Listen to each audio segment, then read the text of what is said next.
that's a nice bag. I'm gonna use it today. Sparring, man, it was just really bad because I wanted to impress my father the most. When I didn't perform at my best with him, or if I got hit and I didn't like it and I started crying, I would run away. I literally would run away from my father and everybody. They would look for me. This is me at 8 years old running away, my father having to call the cops, and I put my father through a lot of mess. You know, and I would cry all the time. I would embarrass him because I would cry while he was in the corner. I don't want to do this, I don't want to do this. And that's why I never really liked sparring. It wasn't because of that I wasn't good enough. I believe it was just the fact that I was so hard on myself. There you go. 7. There you go. You're on another level, man. You gotta relax. You gotta hold your breath.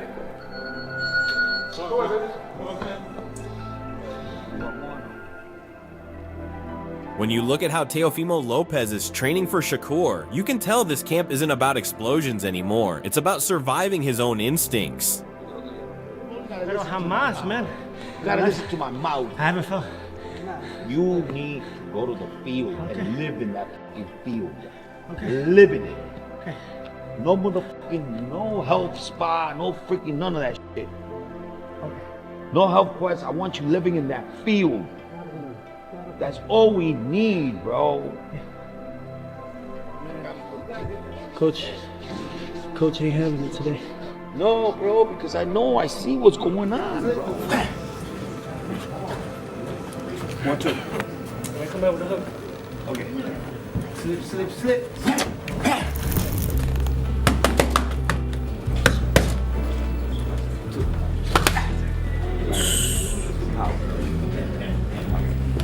And that's what makes this fight terrifying.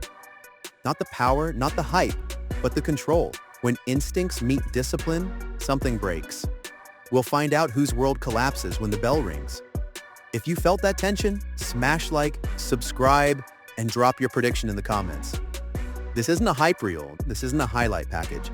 And this definitely isn't Teofimo Lopez swinging for Instagram knockouts in front of mirrors and cameras. Because what's happening inside this camp is colder, quieter, and far more dangerous than people realize. And that's exactly why the boxing world should be paying attention right now. The hardest parts for me was getting my butt whipped in sparring and losing. I hated losing. I hated failure. I always hated it because like I said before, I wanted to become a perfectionist. It's the first time I ever felt like so out of it. So out of shape, bro. Like, and it's crazy. We've been working, so I can't quite understand it, but coach is like, we just got to keep running. You know, I ain't doing enough of it, so.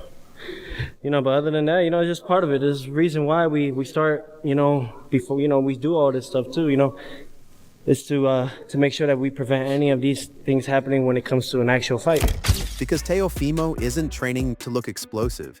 He's training to survive himself, to suffocate his own worst instincts, to resist that natural urge to go nuclear in the first 3 minutes, and instead turn the fight into something ugly, exhausting, and mentally suffocating. A slow-burning nightmare designed specifically for one of the most technically gifted fighters of this generation.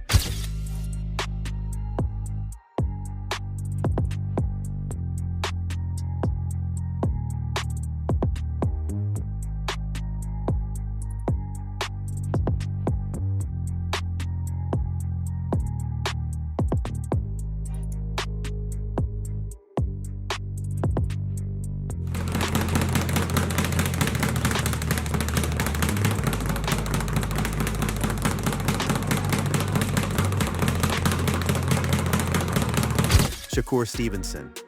And if that sounds insane, that's because it is, but that's also the point, because this camp isn't about flash. It's about control. It's about Teofimo learning to weaponize patience the same way he once weaponized chaos. And every round inside that gym tells the same story. Long, grueling sessions where the movement never stops.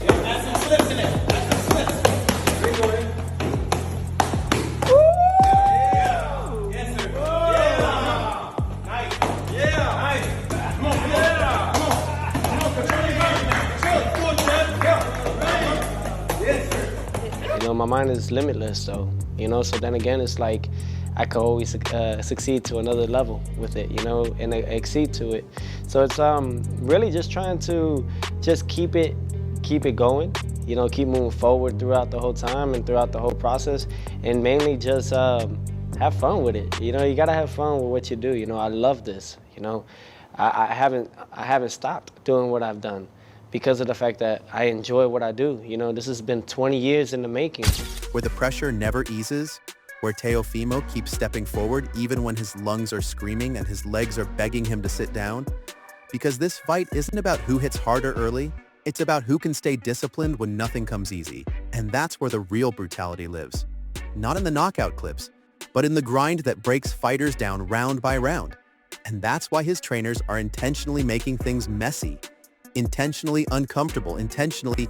The goal is to disrupt his rhythm, deny him clean reads, force him to think every second, and slowly chip away at that calm, unbothered confidence that makes him so dangerous.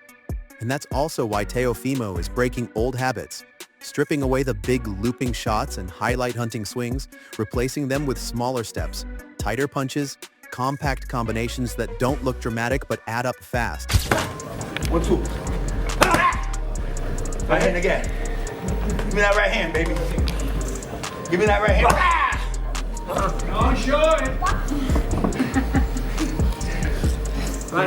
Don't show it. Okay, come. Go. Come over here. Too fast with me. Go. Over there. That's it. Punches that touch, bump, scrape, and irritate. Punches that don't scream power but quietly steal energy. Because against someone like Shakur, the worst thing you can do is give him something obvious to read, something flashy to time, something loud to counter. And Teofimo knows that now. He knows this fight won't be won in one moment. It'll be won in 100 tiny ones. Each small exchange slightly tilting the balance. Been a bona fide world champion in 2 divisions. He was the champion at lightweight. You know, had most of the belts, defeated Lomachenko. You know, he did suffer the upset loss to Kambosos. There were some physical issues there that we didn't know about going into the fight, not to make excuses for him. But regardless, he came back, you know, even though maybe he didn't shine and scintillate maybe in some of those fights after that, when it came time to step up and take on the champ, which was Josh Taylor, he shined in that fight. So when Teofimo is matched, you know, in a big time opponent, you know, he's delivered, and he's done it, you know, a number of times. Slightly raising the pressure, slightly narrowing Shakur's space, until comfort turns into calculation, and calculation turns into stress. And stress is where discipline gets tested, which brings us to the mental side of this camp. Because this is where Teofimo's evolution really shows, the understanding that if the first few rounds don't go his way, if Shakur looks sharp early, if the crowd gets quiet or restless, he can't panic, can't force it, can't revert to the version of himself that tries to end everything in one explosive mistake. Instead, he has to stay stubborn, stay disciplined, stay messy. Accept that winning this fight might not feel good in the moment, might not look pretty on camera, but will feel very good when the final bell rings. And that's why the goal is to disrupt Shakur's confidence early without overcommitting, to make him uncomfortable without getting reckless. To let him know immediately that this won't be a smooth, controlled night, that every inch of the ring will have to be earned. And when you bring experts into the conversation, the theme stays the same.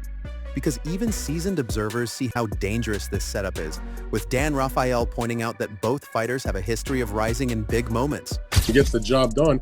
He has won titles from featherweight up to lightweight. You know, when his back was against the wall, quote unquote, and everybody had big expectations. You know, what did he do in his last fight against William Zepeda? He stood in the pocket, he fought the guy, and he won handily. He shut him out, basically. He won like 10. Teofimo had started off, you know, a little bit heavier than Shakur, but they would eventually catch up to each other. They're both Olympians, by the way. Teofimo you know, he's American, but he fought for his parents' country of Honduras. In that same Olympic Games, it was Shakur Stevenson winning a silver medal for the United States. I mean, they have all kinds of accomplishment. I do think they have healthy. Reminding everyone that Teofimo has already proven he can deliver when the lights are brightest. Like when he dismantled Josh Taylor and showed a level of composure people didn't think he had. While Shakur has also proven he can adjust under fire, even choosing to stand in the pocket against William Zepeda, when most fighters would have panicked. And that's why the setting matters so much, because doing this at Madison Square Garden isn't just a venue choice. It's a pressure cooker. He gets the job done. He has won titles from featherweight up to lightweight. When his back was against the wall, quote unquote, and everybody had big expectations. What did he do in his last fight against William Zepeda? He stood in the pocket, he fought the guy, and he won handily. He shut him out, basically. He won like 10. Teofimo had started off, a little bit heavier than Shakur, but they would eventually catch up to each other. They're both Olympians, by the way. Teofimo he's American, but he fought for his parents' country of Honduras. In that same Olympic Games, it was Shakur Stevenson winning a silver medal for the United States. I mean, they have all kinds of accomplishment. I do think they have healthy. It's a place where reputations don't just get built, they get branded, and everyone knows performances there follow you for the rest of your career, which is why this fight feels bigger than belts, bigger than rankings, bigger than predictions.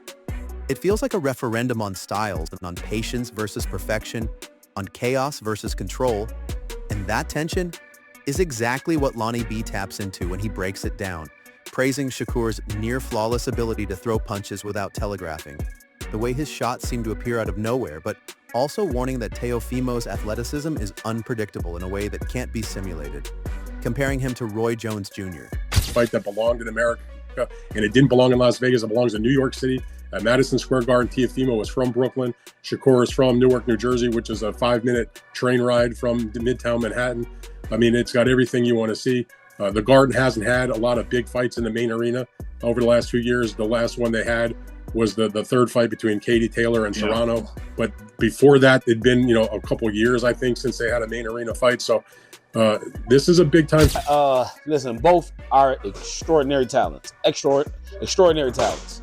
Shakur, oh my God, flawless. Don't telegraph his punches. They come right out the holster. They come right out the clip. You got Teofimo, who's extremely athletic. He reminds me of Roy Jones. You never know what he's going to do. And it's kind of hard to train for somebody like that because you don't know what Teo's going to show up. Not in style, but in the sense that rules don't always apply when instinct and explosion collide. And that's why Lonnie B frames this as a true 50-50th fight. Not a chess match versus a brawl, but a battle of wills, where one mistake, one lapse in focus, one moment of comfort could flip everything upside down, and then you have Zab Judah cutting straight to the heart of it, saying Teofimo can't beat what he can't hit. A blunt reminder that Shakur's elusiveness is real, his composure is real, and his ability to structurally break fighters down over time is something you don't see until you're already drowning in it. But even Judah emphasizes that this stage changes everything, that Madison Square Garden isn't neutral ground. It's a pressure chamber, especially for fighters from the New York and New Jersey area, where expectations are louder, scrutiny is harsher, and mistakes echo longer. And that's why this camp feels different. Why Teofimo Josh Taylor. Okay. Look what he did to Josh Taylor. Oh my God. I mean, just playing with him. Just hitting him with big shots, just doing whatever he wants, styling on him. So you can never count Teo out. You can never count Teo out, man. He's, like I said, an extraordinary talent, but so is Shakur. I do think Shakur can't lay on the ropes like he do. I think Shakur he got to be a lot more active this fight. Because once you let Teo get in this groove, he's a hard train to stop, man. And he's athletic. You never know. I'm looking forward to seeing it. I can't wait to see it. I got it a 50-50 fight, depending on who can impose their will. 50-50? Yeah, I got it 50-50. We don't got who gonna win? We can't go 50-50. Somebody gotta win it. This ain't not gonna be no draw. See, like I'm just like I can't pick a winner because it's like I can see Shakur winning it, and I also can see Teo winning it. Okay. And I can see Shakur winning it. Then I can see Teo winning it. Then it's like, well. Mo looks different because he isn't training to steal a moment. He's training to survive a war of patience, to drag a technician into deep, uncomfortable waters, to make every round a question instead of an answer. And when the bell rings, all that quiet, ugly, disciplined work is either going to expose Shakur's limits or expose Teofimo's growth. Because this isn't just a fight about power, despite the title. It's about controlled brutality, the kind that doesn't announce itself until it's already doing damage, the kind that breaks rhythm before it breaks bodies, the kind that turns a clean, beautiful boxing match into something tense, claustrophobic, and mentally exhausting. And if Teofimo can truly stick to this plan, if he can resist himself, resist the crowd, resist the urge to force greatness instead of building it. He's a good fighter, but this type of style Teo possesses, you're gonna break him up. You're gonna break him up. You can't beat what you can't hit. You can't. This shit is impossible. That boy ain't nothing to f around with. Right. Poor boy, he's something out of the Matrix Part 3. You know what I'm saying? I'm just saying, he you know what I'm saying? He pulling shit away and hit you with, well, come on. I'm loving him. He's dope. I mean, I always spoke highly of him. Always.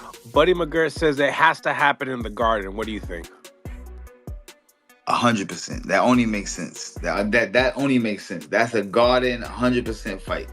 Teofimo Lopez, Shakur Stevenson. That's all of New Jersey, because Shakur represents more than Newark. You know, he was the whole New Jersey and then the whole New York clashing in New York City.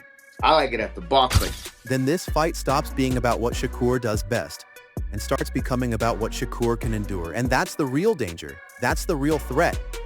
And that's why this camp matters, because chaos looks scary, but controlled chaos looks inevitable. And inside this gym, Teofimo Lopez isn't chasing a knockout. He's chasing control. And that might be the most brutal weapon he's ever developed. If this leak shook the boxing world, wait till what comes next. Drop your thoughts in the comments, smash that like button, share this with every boxing fan you know, and hit subscribe. Because the real fights start before the bell rings.